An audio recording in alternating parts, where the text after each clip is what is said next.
literally like taking webinars, and then we were running ads on the Google display network, like driving traffic to webinars, filling up webinars, and helping these guys generate sales. And that's kind of like how I started the agency. So it wasn't even intentional. It's something that happened on accident.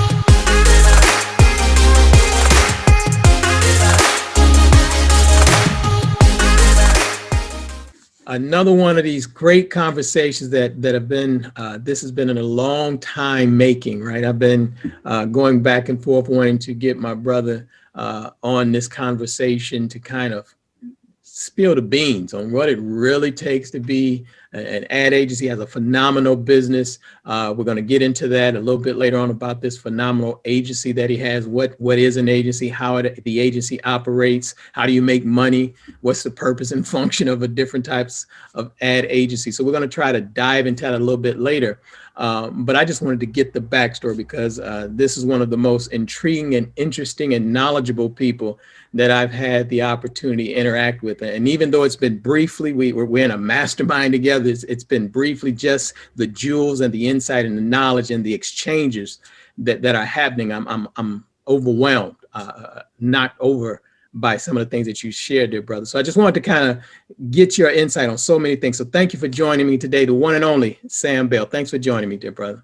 It's an absolute pleasure, man. Thanks for having me on, and really excited, man, to jump in and share and answer any questions, provide as much value to everybody as possible. Great, man. I really appreciate it, man. So again, I don't want to belabor the points. I really want you to kind of share who you are. What type of guy was Sam Bell growing up? Right? Who is Sam Bell?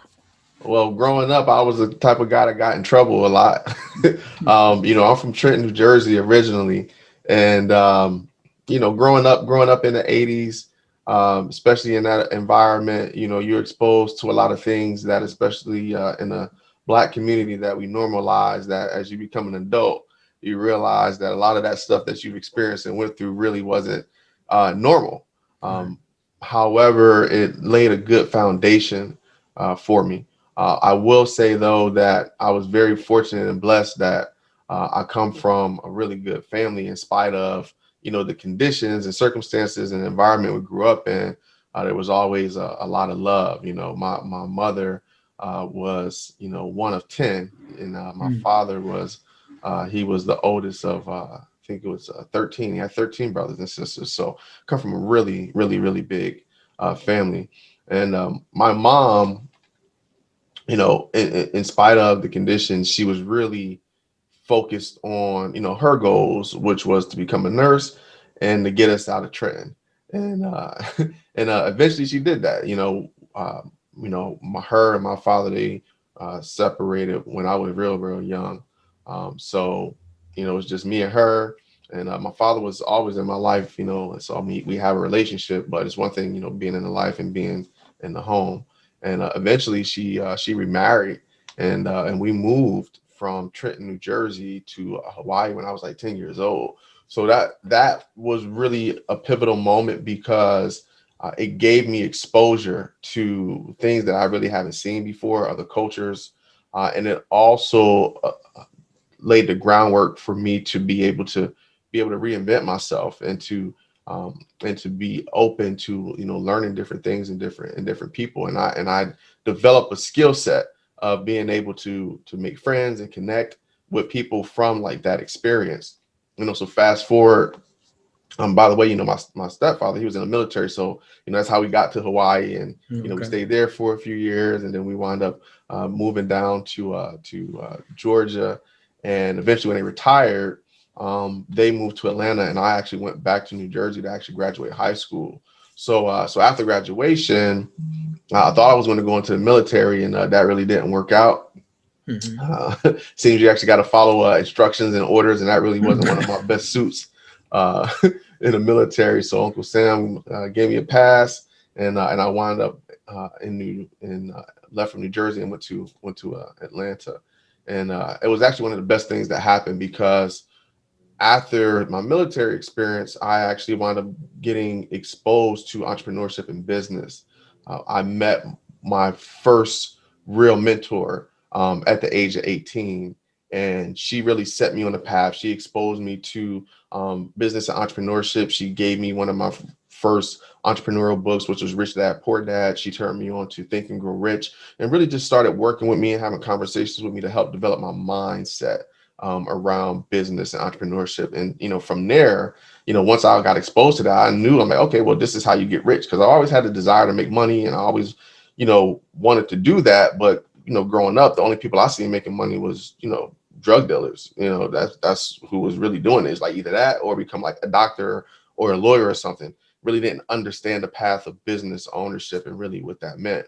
So spending that time with her really opened up my mind. So from that point forward, I knew that I wanted to be an entrepreneur, and I started a bunch of different businesses. I did network marketing at one time, and one of my first successful businesses, I actually started taking pictures. In the early 2000s, digital photography was really new, and if you know anything about the Atlanta club scene, hip hop scene back then, I mean, it was crazy. So I was very fortunate that I was able to go out and I got a few contracts with a few different clubs, and I was the picture man. So I used to take pictures walking around the clubs, and I met a lot of cool people and interacted with a lot of different, people in the entertainment industry, people in entrepreneurship. And it was interesting that one of the clubs I worked at was a club called Fuel, and it was owned by these group of brothers. They were young brothers, like in their 30s at the time. I was maybe like 21, 22.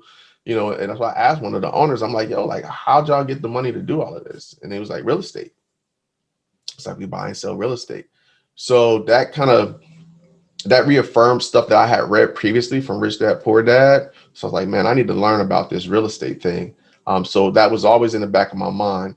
Um, so what wound up happening is fast forward a couple years, things started to die off with the digital photography, and I had to find something to do to make some money. So my cousin had come to live with me, and he was a IT guy, and probably within 30 days of him coming there from New Jersey, he got a job doing network installs for this insurance company, and they started paying like $1,000 a week. I'm like, yo, okay, like I need this. There's something to this technology stuff. So I wound up going back to this technical training center in Atlanta called Omnitech. And I just went and got like all these certifications, like A plus, Net plus, Microsoft certification, Cisco. And while I was in the school, I actually met another mentor of mine who just so happened to work as a contractor with the U.S. Army Corps of Engineers. And he wound up getting me an apprenticeship there. So I worked with the U.S. Army Corps of Engineers and just did some training. And then once I graduated from the technical training school, I actually got a permanent position. So I actually wound up doing network administration for the U.S. Army Corps of Engineers at Lake Lanier, Lake Altoona, West Point Lake. And that's how I kind of got like my technical prowess. And if you know anything about IT, sometimes you have a lot of downtime when things aren't working. You have a lot of downtime. So I just started exploring like, online marketing, affiliate marketing, learning about this new world of how to make money on the internet. It was just so intriguing and enlightening. Um, so I had a lot of time doing that. And what wound up happening around 2005, um, by this time I kind of got settled into this career, hadn't been um, pursuing the entrepreneurship space.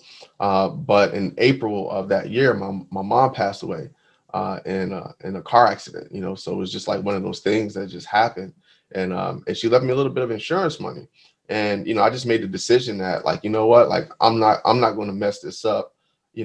I know that everything happens for a reason. So I'm actually going to take, these resources because I used to go to all of these different seminars and all of these different trainings, and they will always be selling these courses, but they wanted like $2,000, $3,000. And I didn't have it at the time. So I knew though, in the back of my mind, because of all of the foundational stuff that, I need to learn how to do real estate investing and I need to learn how to trade stocks, because if I can learn that, then I can create wealth. So I took that money from the insurance that my mom left me, invested in some training programs and some mentorship. And by November, that happened in April. I took some trainings. I came back from those trainings probably like June, July. By November of that year, I wound up doing 2 real estate transactions and made twice my salary. At the time, I was making like 35,000 a year, and I did like $70,000 in revenue flipping houses. So in December, I'm like, I'm losing money staying on this job. So I quit my job. And I went all in on the real estate. And in that year, in 2006, I wind up meeting another gentleman who seen what I was doing. He was like, look, I can get you access to some capital and we can partner. So I was like, all right, great. So he had relationships with people who have money. They wound up giving us $500,000 just to go out and start acquiring properties with. So, and if you know anything about the real estate market in 2005, 2006, like, it was stupid, and especially in Atlanta. So that year, we just went crazy, just started buying houses, doing all types of creative real estate deals, rehabs, subject to investing, lease options. And I wound up doing that year, the company, we did like 980,000, so almost $1 million in gross revenue. So I went from $35,000 a year to doing almost $1 million in real estate. And I'm 26 years old. Um, and so it was just crazy.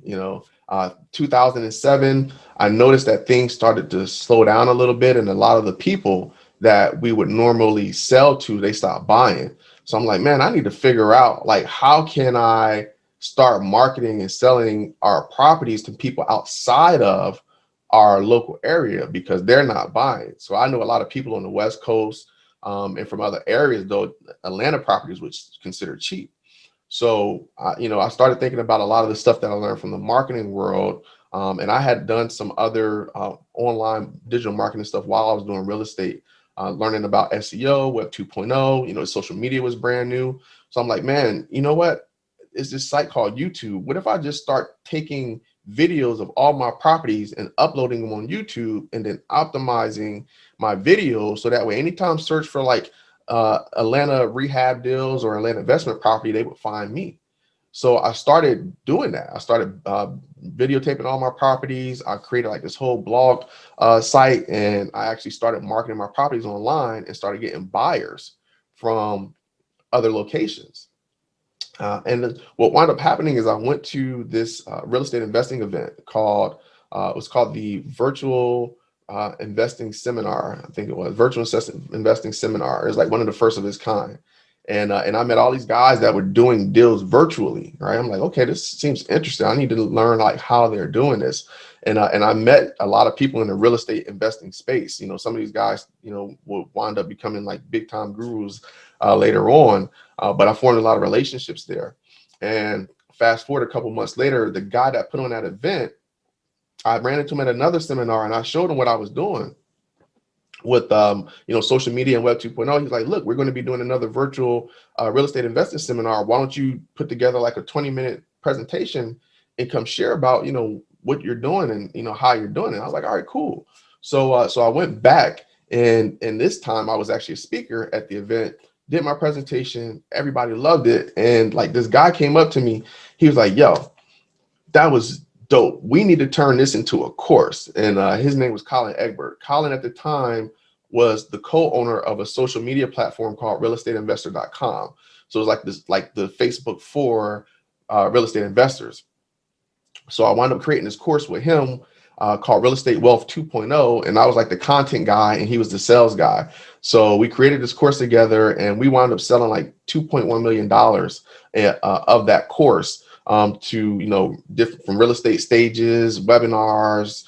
And I was able to develop a lot of relationships in the real estate investing space from selling our courses. And from there, I started a real estate investing coaching program. I partnered with another gentleman, and we wind up creating a real estate software to find REO properties, because the foreclosure market was really big at that time. And so I just kind of went all in on the real estate information marketing side of things.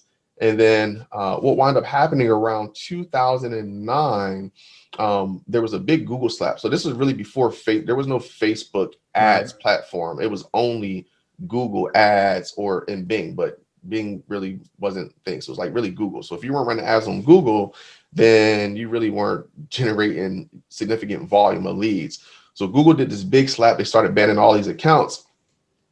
And a lot of the guys in the info space knew that I also ran ads to my software, and they started coming to me to consult with them to either help them get their ad accounts back or to be able to run compliantly. So I just started doing some consulting work, and I realized like, man, I'm enjoying this. Like I was literally like taking webinars, and then we were running ads on the Google display network, like driving traffic to webinars, filling up webinars, and helping these guys generate sales. And that's kind of like how I started the agency. So it wasn't even intentional. It's something that happened on accident. And I just realized like I enjoy this more so than doing real estate and doing all this other stuff. I just want to go all in on this digital marketing thing. And that's how I started my agency. Man, this is rich. This is rich. I mean, I'm taking notes, right? I mean, I got a lot of questions that I want to ask you, and of course, we're going to dive into this agency piece. But I want to go back, man, because obviously the agency, it's the culmination of so many things, right? I mean, and I love the way that you kind of took us through the journey, because now I want those who are watching to see, most success stories that you see, right? There is this tremendous backstory, right? There's a lot of things that happen to make the person into who we see today. But most times we don't get that version. And so when we're going through those challenges in our own life, right? So whether it's, again, you mentioned going from New Jersey to Hawaii, right? That had to be some type of culture shock, right? I mean, so some people are probably saying, I got to relocate, and they're moving from, I don't know, let's say Detroit to Florida, whatever it is, and now they feel all is lost. So back to that point, I mean, that was a culture shock. How did you handle that? Now, I don't know how old you were. We know from the I was 80s. You mentioned, young. yeah, Yeah, you mentioned I that. was young. Yeah, Yeah, I was 10 years old, man, when that happened. yeah, And it was a culture shock because, coming from the inner city in Trenton to like being around all these other kids, I expected a certain behavior, and that, so my energy was always like, it was very aggressive. right. So, I got into fights a lot, so but eventually like I calmed down and realized like I don't have to be this way, like, because a lot of these kids, like, they're cool, like it's no need that I have to fight and prove. So it was good, it was healthy for me, because I realized like you don't have to be like that. Like you can actually just like be a kid and be cool. You don't have to always be like on the defensive, ready to It took punch the somebody. edge off, right? It took the Yeah. edge off. Yeah. That's good, man. Now, so again, so now people can see. I mean, because the '80s, you mentioned the '80s, obviously. For those who don't know, because I grew up in that time period as well. I mean, we're talking about the start and the really explosion of the crack epidemic in the inner cities, and of course, Jersey had that history. Detroit, where I'm originally from, and of course on the West Coast. So you're right, coming through those environments and seeing a lot of our families damaged, a lot of people. I know brothers and sisters who were going away to college in the early 80s and would come back in the mid 80s, and the whole neighborhood would just be obliterated, right? Everything Yeah. had changed in just that 4-year period.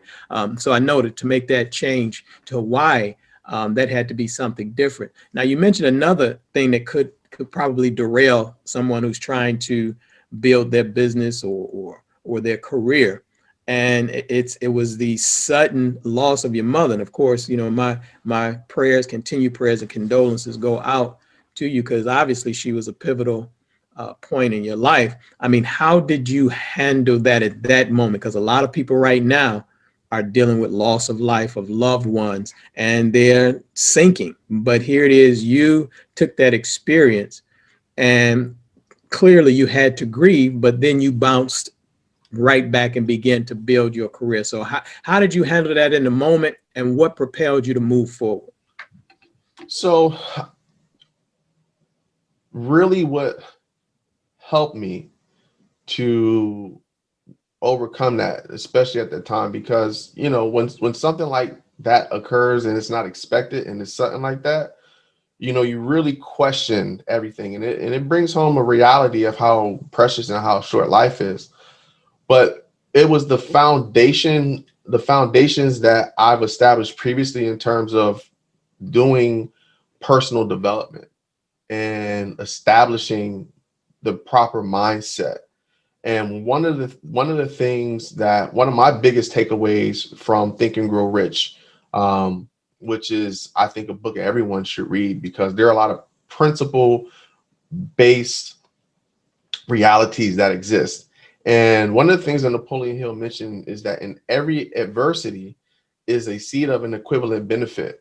So when that occurred, I remembered the story of Napoleon Hill, and he said that, one of the biggest benefits was when his mother passed away. And when you hear someone say that, it's like, well, how is that? He said, because when his mom passed away, his stepmother came into his life, and she's the one that endowed him with the thought process of that poverty is not something that we have to accept. And if that had not occurred, it would not have set him on the path that he went on. So, that immediately came to mind. And I had to look for the benefit in the meeting in the midst of tragedy, right? So it was for me to have that foundational understanding and being able to reference that allowed me to look at what is the good from this and what is the mission that God has for me. So for me, it was a wake up call, and it was also like, okay, you lost track. You got into this comfort zone. You got this nice job. You got this. I had bought a house at the time. I was 25. I was established. He's like, but look, like this is not what I got for you. It's so much bigger than that, and you need to continue down the path which you started. So it really just put me back on the path, and it made me realize that there's something bigger for me to do than to just exist and then to just work and just have a decent life. Man, that's powerful, man.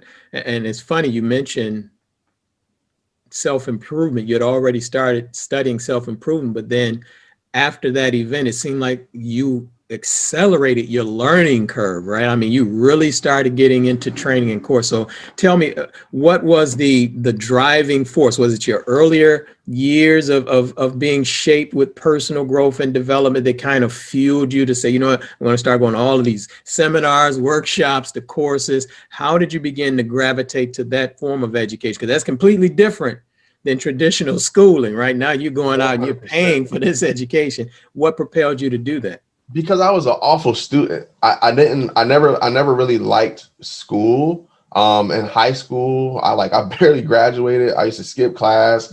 My mom pushed me to go to college. I didn't like college, but I did excel when I went to the technical training center. I excelled because it was something I liked. And what I realized is that if it's something that I'm really into, I can focus. I can focus, and I can take the time, and I can get it, and I can learn and understand the information. I can absorb the information very rapidly. So, so I would go to all of these seminars, prior to her passing, because I was just interested in the knowledge, because I had learned about entrepreneurship. So any type of business seminar, entrepreneurship seminar, I would go to just to go learn and see. I was a sponge at that time. So anything that I can get the insights, I would go to. Even if I couldn't purchase, I would try to go and get any little nugget that I can. So I had already had the mindset, like these are the wealth pillars that I need. More wealth is created in real estate, more wealth is created in the stock market. Like these are the two creation vehicles that I need to participate in order to really get rich. Because I always knew I wanted to be rich from when I was a kid. I just didn't know how I was going to do it. I thought I was going to be a doctor. But that really wasn't in the cards for me because I didn't like going to school. So that wasn't it. So when that tragedy occurred, I already knew the path that I wanted to take. And then it was just a matter of just disciplining myself, and then just really making a commitment that, like, I want to make my mom proud. Like, I don't want her looking down on me like, I left this, and this is what this Negro did with this money. I left him with this. I didn't want that. So, so I already was clear on what the path was, and now I had the resources to pursue it. Right. Then you said you had a mentor that kind of helped you, right? So explain, what is the importance of a mentor, that first person who put Think and Grow Rich and Rich Dad, Poor Dad in your hand? How important was that?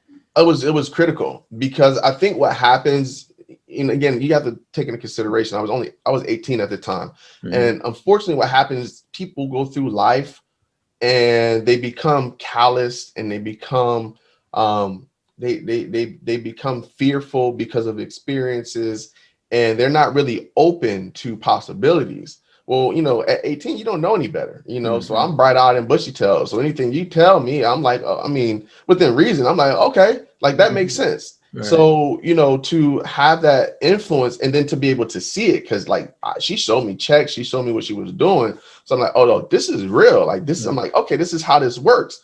And it just clicked for me because I never really understood, like, well, how these people get rich? Like, how are these people making money? Because what's presented to us in our communities is entertainment, rapping, athletes, sports. Right. You don't really hear people talk about, the guy that owns the dumpster business, the truck business. You don't hear about the guys that owns the transportation company. You don't hear about the guys that owns the buildings, all the buildings on this block that you live in, or the guy that owns the store. You don't really hear about that from a wealth perspective. So when she took the time to present that information to me, it made sense. And then Mhm. my worldview changed. I looked at everything from a business perspective. I'm like, you mean everything that we do has an economic impact, from school, everything in life revolves around economics. Right. And when you really take the time to step back and see that, you're either a consumer or you're someone that is providing the services and resources. So when that clicked for me, it was just like, okay, everything is economics. I Right. mean, literally everything is economics. Yeah. So when you really get that and understand that, then you operate and move differently, and then you view things, you see things differently. Yeah, that's powerful. It's interesting that what you stated that kind of capsulizes why I'm doing these interviews with people like yourself. I had a conversation with Dr. Michael V. Roberts. For those who don't know, you should look him up. Arguably, well, at one time he was the third Black billionaire behind Bob Johnson and Oprah Winfrey, hotels, resorts, and things like that. And one of the people that I interviewed in my Conversations with Black Millionaires series. But one of the things that he and I discussed was that he said somebody needs to go around and do a case study on these type of businesses that you mentioned, right? Nobody tells you about the guy that owns the dry cleaners or the office building, because if we did those case studies, then we could have something to show people that all of these type of opportunities exist. And so now we're in this internet space, right? So that's why I'm interviewing you, because most people don't know about agencies, right? Digital agencies, Facebook agencies, or all of these different types of things to help people in business. And so I'm glad you mentioned that, because you're kind of the result of me wanting to kind of show that to other people, that there are these opportunities and types of businesses that exist outside of sports and entertainment and things like that. And this is good, man. This is rich. You spent a lot of money after that on your education. How afraid were you, right? I know a lot of people, when it comes to improving themselves and getting into business or even growing their business, when it gets time to invest and spend money on either courses or training or mentors or coaches, they kind of pull back. But it seemed like you leaned in. So you 100%. don't have to give us a dollar amount, but it appears that you've invested a lot in yourself. And tell us how critical that was. It was absolutely critical. And again, it really goes back to the mindset, right?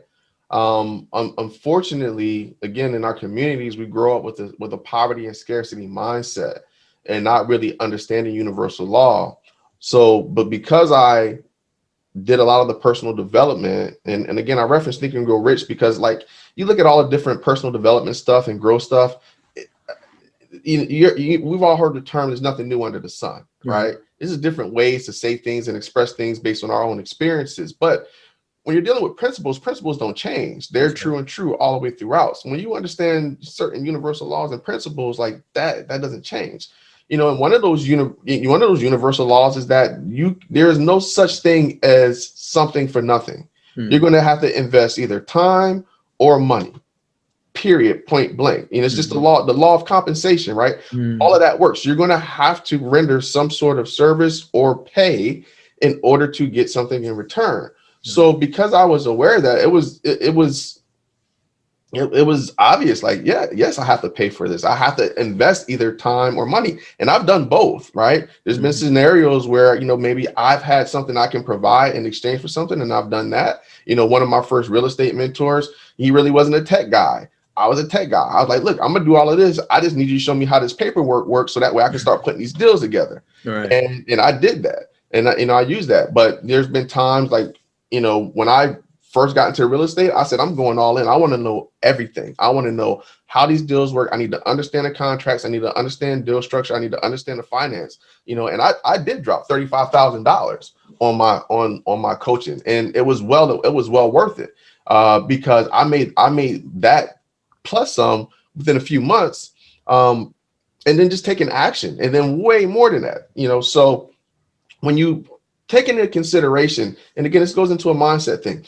People will go to college, and again, there's nothing against college. I think college is a can be a great thing with a proper plan. But a lot of Mhm. people go to college and they spend hundreds of thousands of dollars in debt to come out and to get a job that is going to take them 6, 7, 8 years, if that. I mean, there's people that have college loans, 10, I 15, was I was just about to say that. If that, people who they like 20 years in and they they're still like, 20 man, I years gotta still in pay college these loans. loans off.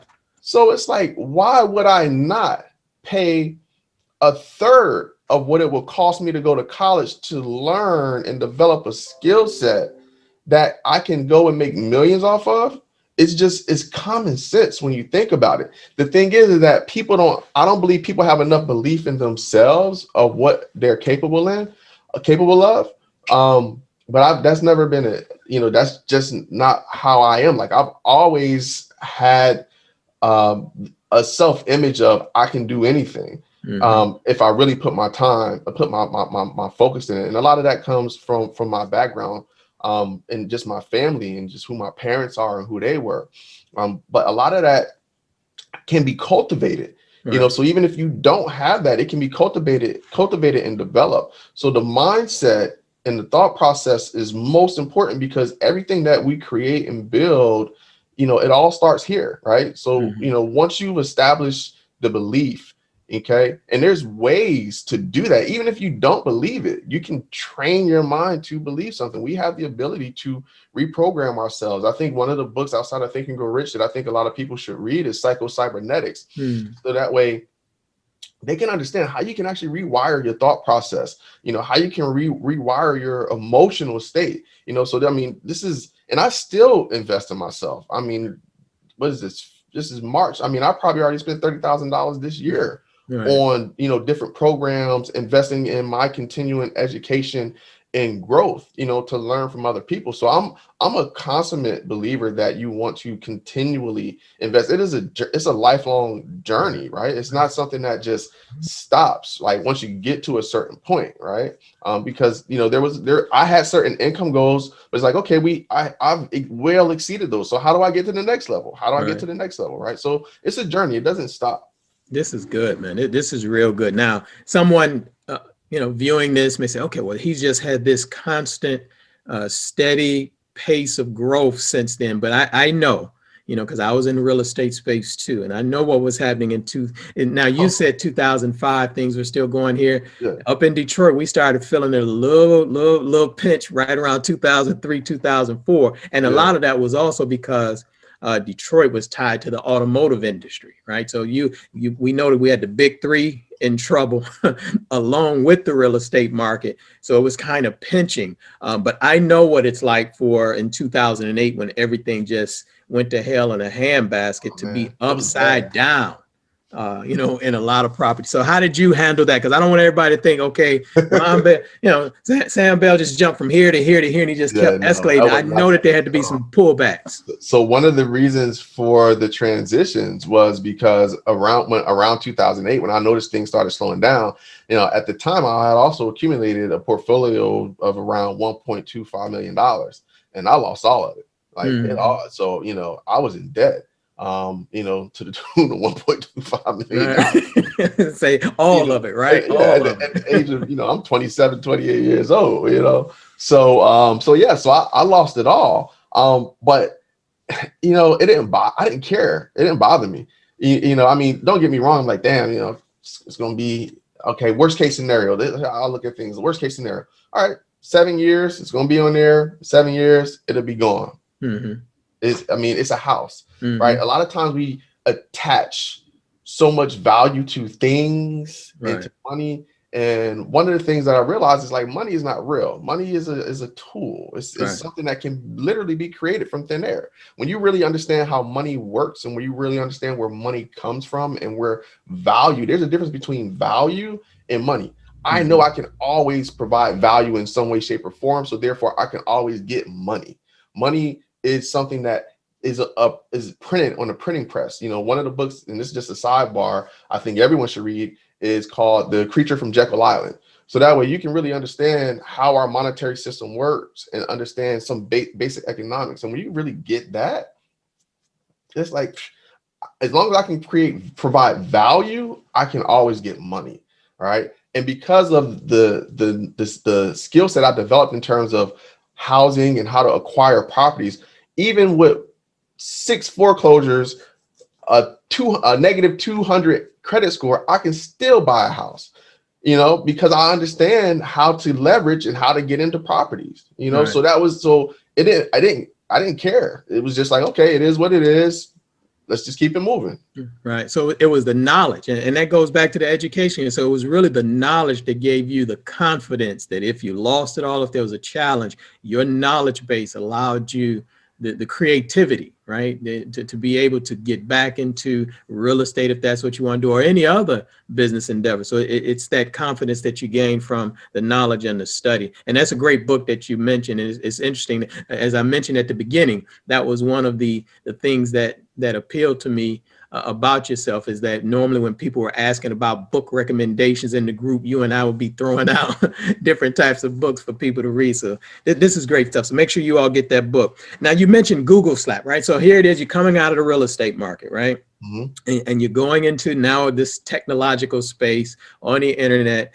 First explain, because you got into running ads on Google platform. And those of us who are in the space of information marketing and internet marketing, we know what that term means when we say a Google slap. So can you explain what a Google slap is and how you slowly started to migrate into what you're Sure. doing today?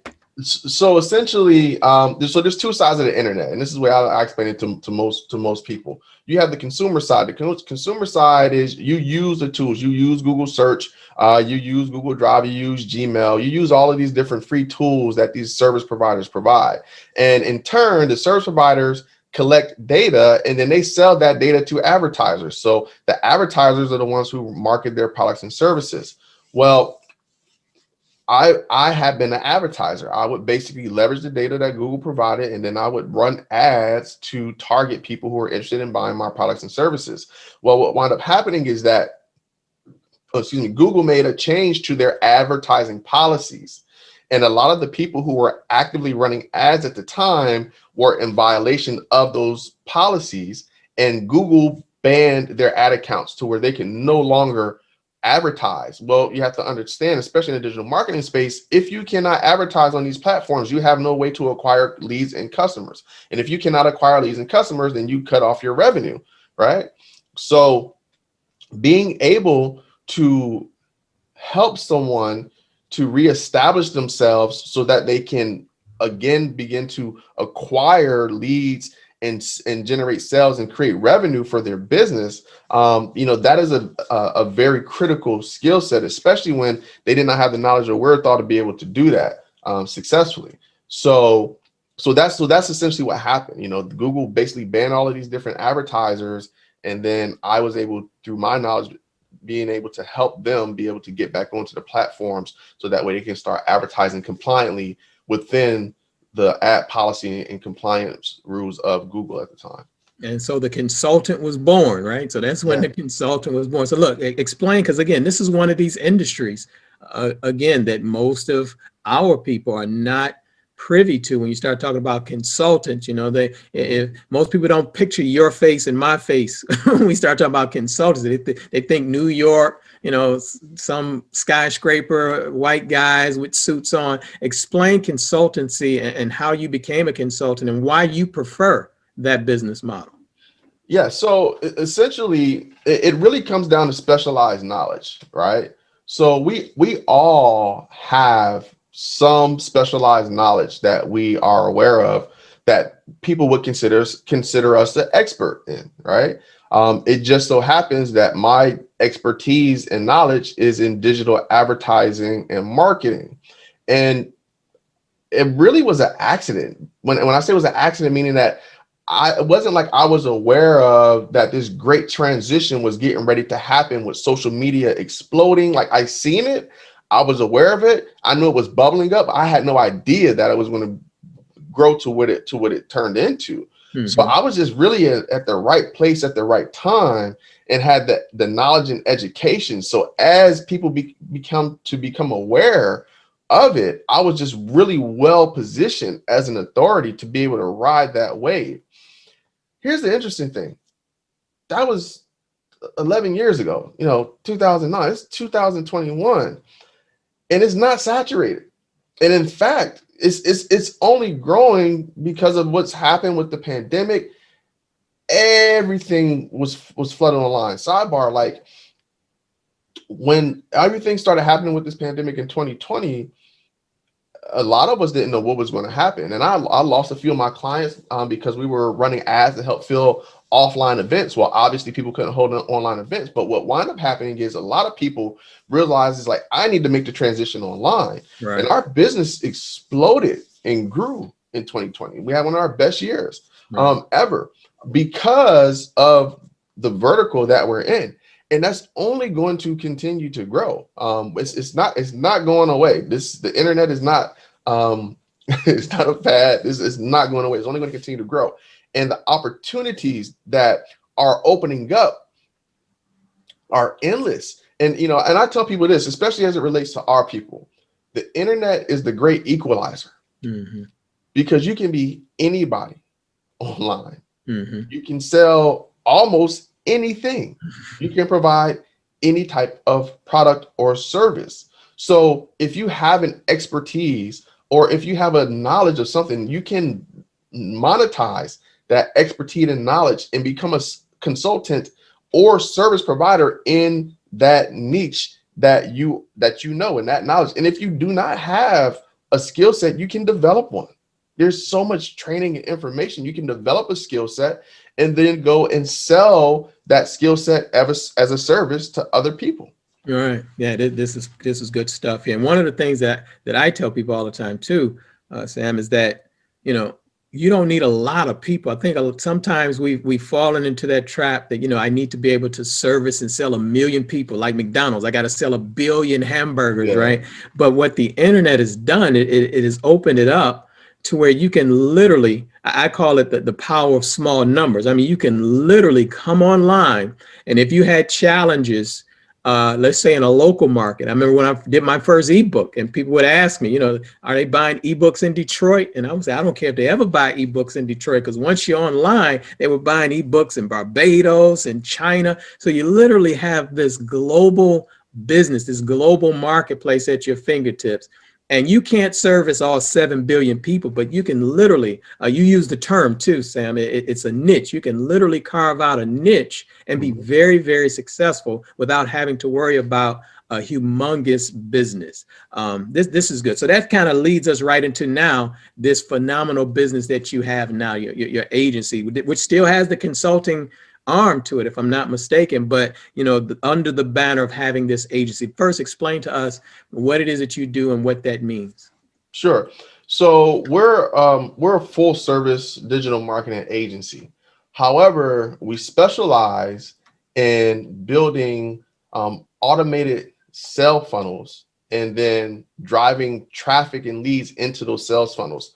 So we work primarily with people who are coaches, consultants, or digital product owners. So if you have a digital product that you sell for say anywhere between $1,000 and $3,000, and you want to scale up to 6 figures per month, then we're the agency that will come in, will help you optimize or build the funnel to do that, and then we'll fill it with traffic and leads. If you sell a high-end coaching program or consulting type of service that you provide, and you need leads to sell your services to. We can actually come in and build the actual system and then fill it with traffic from Facebook, Google, and YouTube to then provide you with the consistent flow of leads and sales. So we're really the people that are like the conduit who connects the people who needs the product and services to the people who have the products and services. And we actually build the machine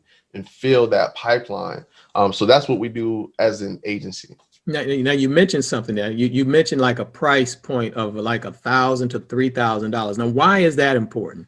Sure. So because we specialize in paid media, right? So when people think about traffic, right? When we say traffic, I'm speaking in terms of like online visitors. So you can get organic traffic, right? So if like that means you post a video, or maybe a video goes viral, someone can just come to your site, right? And that's fine. That's the way to get what we call, free traffic. But I specialize in paid traffic, meaning that we're giving money to Facebook, we're giving money to Google, and we're saying, hey, show our ads to this specific group of people that have these interests and send them to our website. Well, in order to do that profitably, you have to be able to self-liquidate, okay, your advertising costs and be able to turn a profit. So your price point of your product or service needs to be high enough to where you can profitably buy and acquire customers. Okay.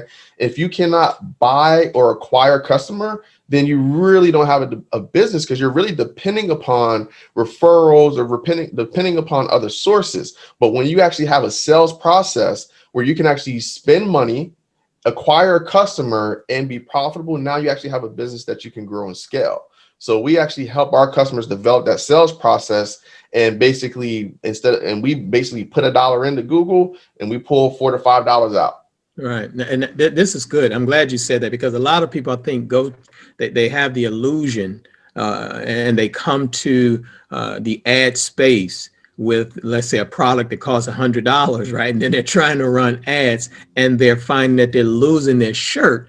And then all of a sudden they say, well, this stuff doesn't work, right? So that's why I really wanted you to kind of tell people why that is important. Now, let me ask you this, because somebody who has a price point of a product or service under $1,000, is it still possible for them to be profitable 100%. running Facebook ads? Yeah, absolutely. So there's a lot of people who sell low ticket products, but those are what we call self-liquidating offers. They spend money to acquire customers, and they sell them a low ticket product because now that customer, that $47 customer, is now more valuable. But best believe that they have what we call a back end offer, Right. Mm-hmm. right? So you can come in and you can sell a $47 product or $100 product on the front end, but you better have a back end product or service that you sell in order to maximize your customer value, right? Because you always have to think about how can you increase and maximize customer value.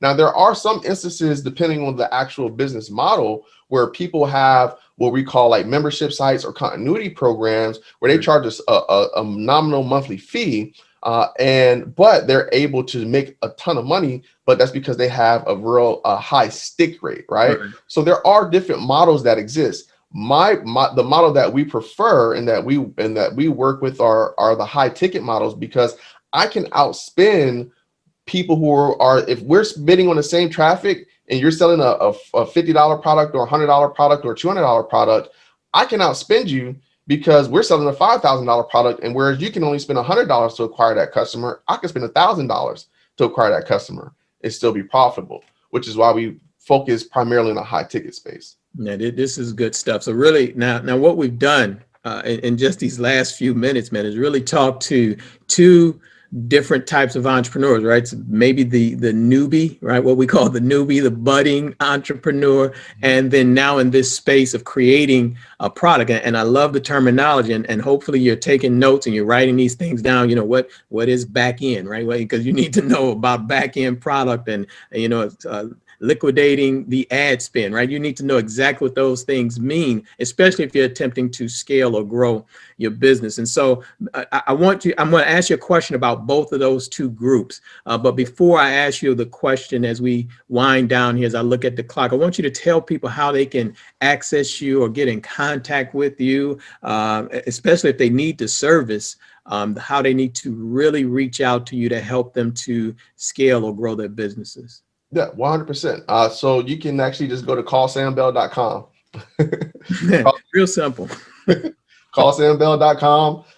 If you actually have a product or service that's in a high ticket space, then you can actually schedule an appointment. It's a short questionnaire you fill out, book an appointment, and then we'll have a conversation and see if we're a good fit.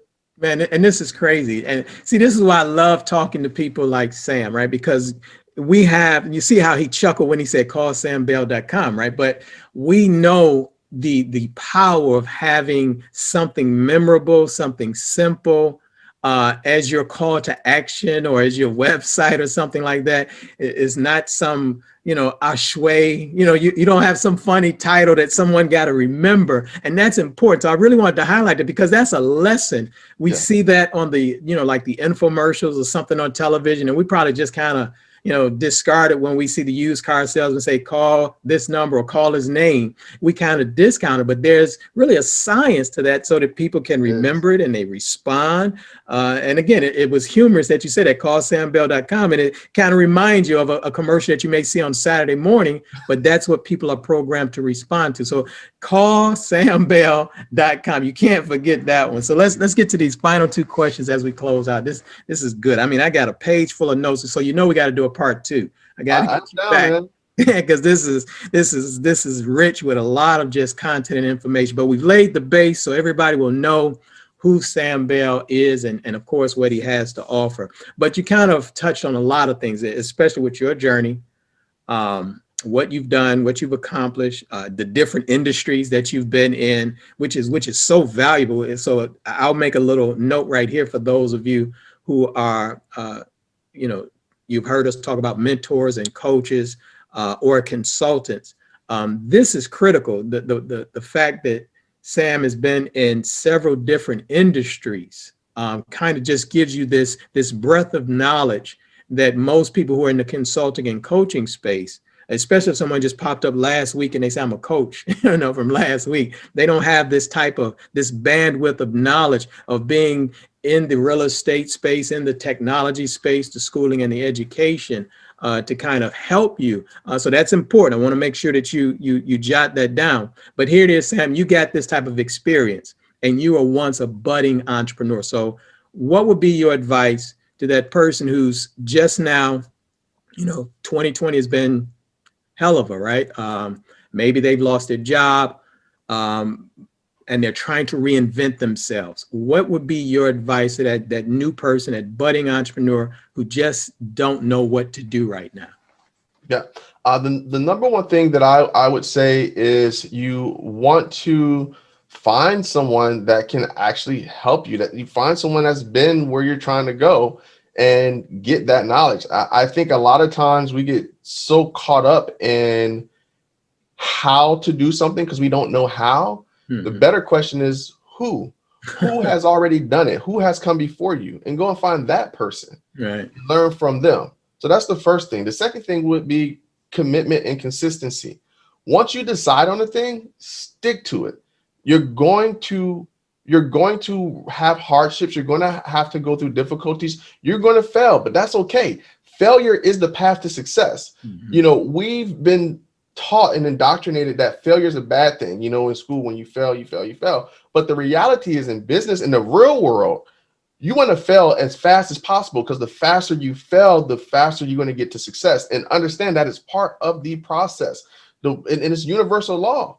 Yeah. The universe is going to demand, how committed are you to actually seeing the success before I give it to you? And you're going to have to go through certain things to get it. There's not one successful person on this earth that has not gone through adversity, hardship, and had to overcome all types of challenges in order to get to the other side. It's just part of the process. And you're going to get frustrated. You're going to get upset, but stay committed to the process and go through it, and know that as you go through it, I'm supposed to go through this. This is part of the process. And Mm, then once the universe realizes that, hey, I'm not giving, he's not giving in. Okay, he proved himself. Okay, you can have this. all right. That's just how it works. Man, this is good. Good stuff. Good stuff. Last question. Now we have the other entrepreneur, the one who's stuck. Let's use that term. They're stuck. They're frustrated. They can't seem to take their business to the next level. They can't experience that breakthrough, right? That thing that says, okay, now I'm on the other side. What type of advice, or what would you say to that person? Again, same obviously environment has taken place, right? COVID has taken place. Maybe they have a brick and mortar business, but now they need to kind of reinvent themselves and to keep themselves afloat, or either go to the next level. What would you say to them? Sometimes you have to slow down to speed up. Mm, And what I mean by that is sometimes you have to take a step back and just do an assessment. A lot of times people aren't honest with themselves about where they are and the reality of their circumstances, that's good. right?